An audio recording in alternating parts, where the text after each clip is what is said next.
here we go. On this week's Making the Movie, summer gets serious and a whole lot darker as Batman takes on the pasty-faced freak that is the Joker in the follow-up to 2005's Batman Begins. Join Christian Bale, Maggie Gyllenhaal, Aaron Eckhart, Gary Oldman and director Christopher Nolan as they bring us the exclusive lowdown on The Dark Knight. It's simple. Kill the Batman.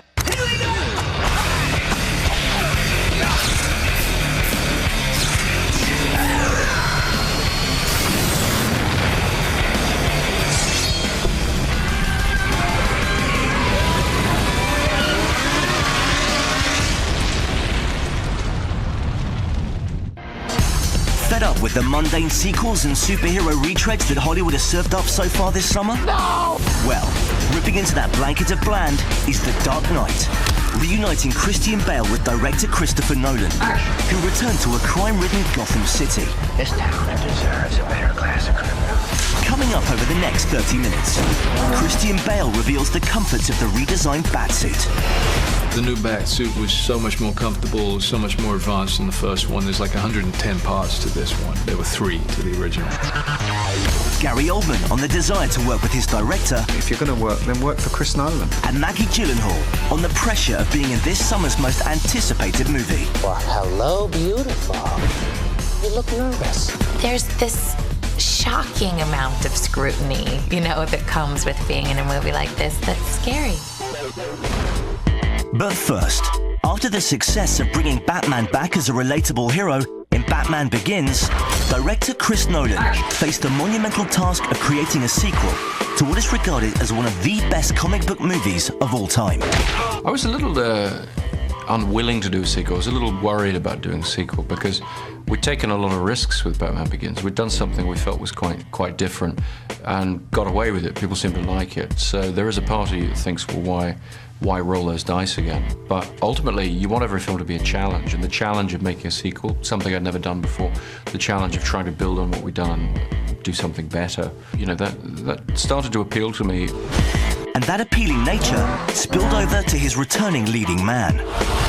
I knew with Chris that he wouldn't bother making a sequel if it wasn't going to surpass and improve upon the first one. With the success with Batman Begins, we had that extra confidence in that for this second one, The Dark Knight, that we could push it further and that we could create what people call a blockbuster movie.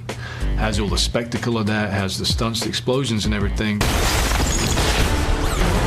But, none of that means anything if you don't have a great story. Striking out from the story of the first movie, we meet a very different Bruce Wayne and Batman this time around. People are dying, Alfred. What would you have me do? Endure, Master Wayne. Take it. They'll hate you for it, but that's the point of Batman. He can be the outcast. He can make the choice that no one else can make. The right choice. In the original, we saw somebody who was trying to attain the power to enact good. He still has the same conflicts within himself, of the demonic side, the shadow side. And he strikes fear, and he uses his own fear against his opponents. He has a propensity for violence. He has a great deal of rage. It's something which he uses and channels into this creature of the Batman that he creates, but also something that he has to really rein in because he wants to stay true to the altruism that his parents had, and he wants to effect change for the good. Unshackled from the origins, Nolan has added Aaron Eckhart's district attorney Harvey Dent. I knew the risk when I took this job, Lieutenant. Maggie Gyllenhaal takes over as love interest Rachel Dawes. You can't ask me to wait for that. And Michael Caine, Morgan Freeman and Gary Oldman's good cop Lieutenant James Gordon all return. But it's the arrival of one of cinema's most iconic villains that raises the stakes. Good evening, ladies and gentlemen. The Joker is bent on holding up a mirror to Gotham society and showing this hypocrisy.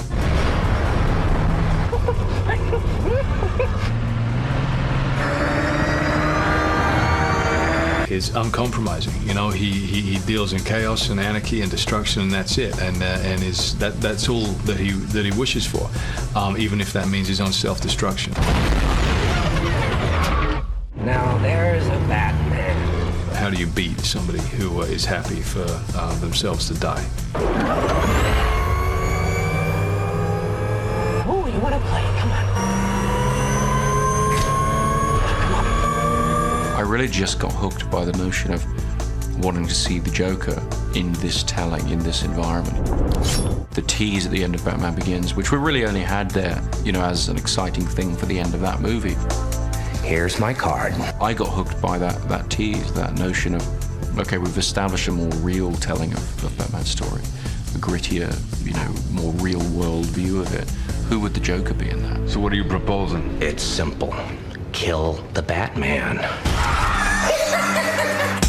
And donning the legendary makeup was Heath Ledger, who died earlier this year at just 28, and for whom the Joker represents his last completed work. I met with Heath, and we were very much on the same page in terms of what it would need to be. It had to be very different from what had been done before. It had to be less comedic. It had to be threatening, genuinely frightening. No! And it had to be based on the reality of a force of pure anarchy. Somebody who stands purely for chaos, somebody who simply wants to tear down the world around him.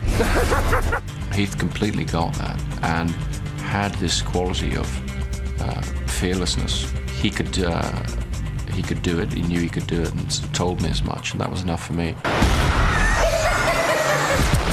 While the Joker wreaks chaos and fear, Bruce Wayne is seeking as normal life as possible, but finds himself needed more than ever as Batman, who alongside Harvey Dent and Lieutenant Gordon form an allegiance in order to fight crime in Gotham City. If I get him to you, can you get him to talk? I'll get him to sing. In this one, what we have is somebody who is looking for a way out. He doesn't want to be Batman forever. The more time he spends on the Batman creature, the more that Bruce Wayne's life suffers. Know your limits, Master Wayne. Batman has no limits. Well, you do, sir. Well, can't afford to know him. And what's going to happen on the day that you find out? We all know how much you like to say, I told you so. On that day, Master Wayne, even I won't want to. Probably. He's looking to somebody to help him get out of this, and he sees that potential in Harvey Dent.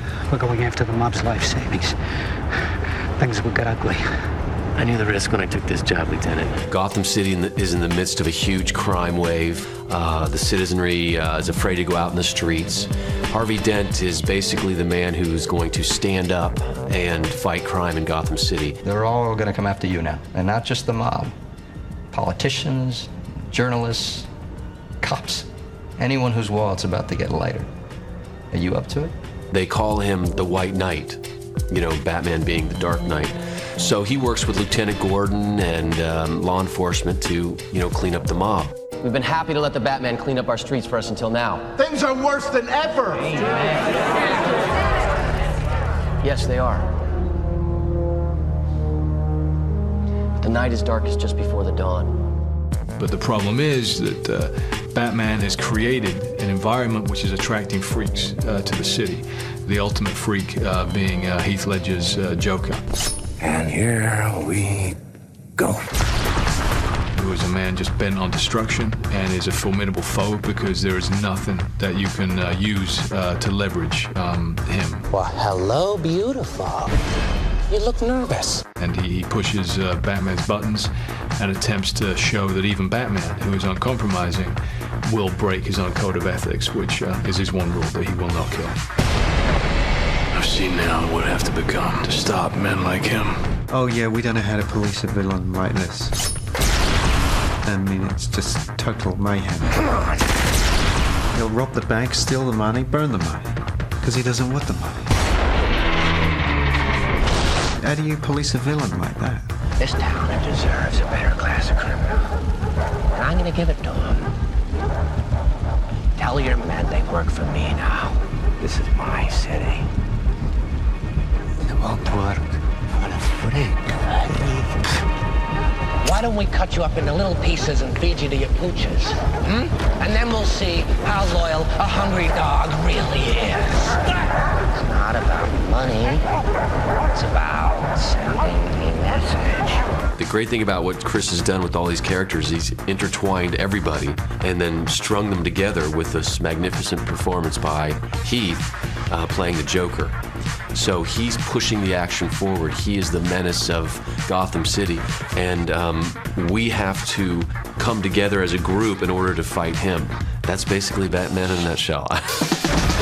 And that sets the scene for part 2, where after the break, we meet Maggie Gyllenhaal, who steps into the shoes of Rachel Dawes. I went in thinking, I have to make sure she stays really smart, I have to make sure she's tough.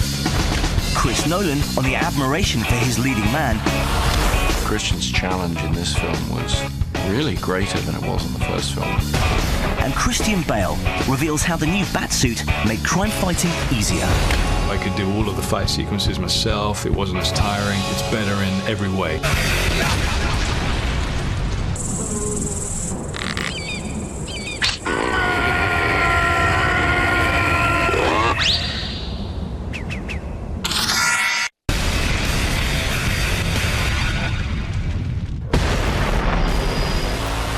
Welcome back to part 2 of making the movie The Dark Knight. Coming up, Chris Nolan on the admiration for his leading man. Christian's challenge in this film was really greater than it was in the first film. And Christian Bale reveals how the new Batsuit made crime fighting easier. I could do all of the fight sequences myself. It wasn't as tiring. It's better in every way. But first, taking over from Katie Holmes in the role of Rachel Dawes is Maggie Gyllenhaal, who took the part before the script was finished. Well, hello, beautiful. You look nervous. Chris said to me when he gave me the script, he said, she's not quite finished yet. And I knew that he really wanted her to be great, like a great woman with a mind who was feisty and, you know, full of life. And when I knew that, I thought, okay, I really do want to do this, you know. Involved both professionally and romantically with Harvey Dent, Rachel, who retains feelings for Bruce Wayne, is torn between the two crime fighters. I think she is really in love with Bruce Wayne. And I also think she is really in love with Harvey Dent. You're Alfred, right? That's right, sir. Any psychotic ex-boyfriends I should be aware of? Oh, you have no idea. And I decided that the one really important thing was that she had to really love and desire them both equally, because then she's in a real predicament. But the fact that they're trying to kill you means we're getting to them. I'm glad you're so pleased, Rachel. I'm fine, by the way. Come on, Harvey, you're Gotham's DA. You're not getting shot at. You're not doing your job right. But, you know, if you said you were rattled, you could take the rest of the day off. Well, obviously, you know, that side of his life is suffering because of his commitment to the Batman. But things have improved. Look at the new district attorney. I am closely. Need to know if he can be trusted. Bruce Wayne really has three very identifiable split personalities. You know, he has the very private Bruce Wayne, who really only Alfred and Rachel ever get to see. He's really quite a lonely individual. That's the true side. Are you interested in his character or his social circle? Who Rachel spends her time with is her business. You have the Batman, who is, you know, the creature he creates to channel his rage and his violence. And then you have the real mask, which is the public persona of Bruce Wayne, the playboy billionaire. Rachel, fancy that. Yeah, Bruce. Fancy that. Yeah. Rachel Natasha, Natasha Rachel. Natasha, are you the prima ballerina for the Moscow Ballet? Wow. Harvey's taking me next week. Really? So, you're into ballet? Bruce, this is Harvey Dent. The famous Bruce Wayne. Rachel's told me everything about you. I certainly hope not. So, let's put a couple tables together. I'm not sure that they'll let us. Oh, they should. I own the place. Rachel, she has dueling affections, and she's not sure where she stands in her love and what she's forced to do because of her admiration for Batman and for Harvey Dent, and it's just very complicated. Harvey may not know you well enough to understand when you're making fun of him, but I do. No, I meant every word. You know that day that you once told me about when Gotham would no longer need Batman? It's coming. You can't ask me to wait for that. It's happening now. Harvey is that hero. He locked up half of the city's criminals, and he did it without wearing a mask. Gotham needs a hero with a face. You can throw a party, Wayne, I'll give you that. Thanks again. You mind if I borrow Rachel? Questioning the choices he's made and living a double life, the challenge for Christian Bale in portraying the same character required a more internal process second time around. I didn't have the same physical leap that had to be made for the first one. And also we, in the evolution of the bat suit itself, we kind of leaned it down. Well, I must say, compared to your usual requests, jumping out of an airplane is pretty straightforward. And what about getting back into the plane? I'd recommend a good travel agent. Without it landing. Now that's more like it, Mr. Wayne. The new bat suit was so much more comfortable, so much more advanced than the first one. There's like 110 parts to this one. There were 3 to the original. On a personal level, I can take the cowl off by myself before it took 15 minutes and 3 people attacking me with bolts and pliers and things. It's better in every way, and also in keeping with the realism that we're attempting to achieve. It was more akin to images that the military have come up with of future soldier gear.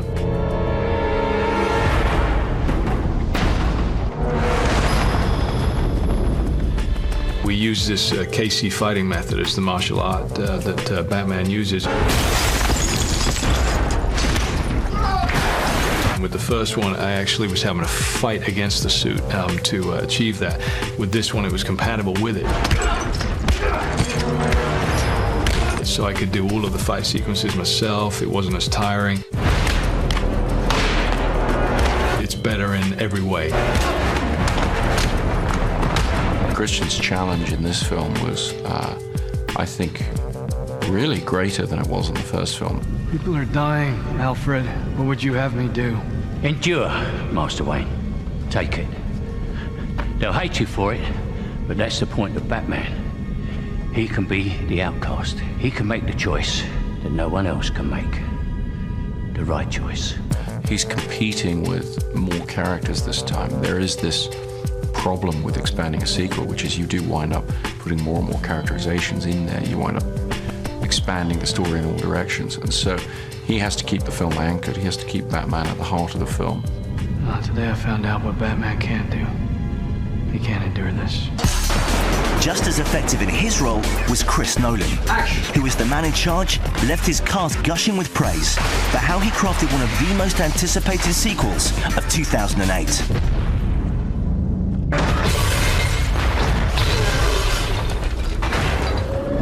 I think the job of the director on set is to be the representative for the audience on set.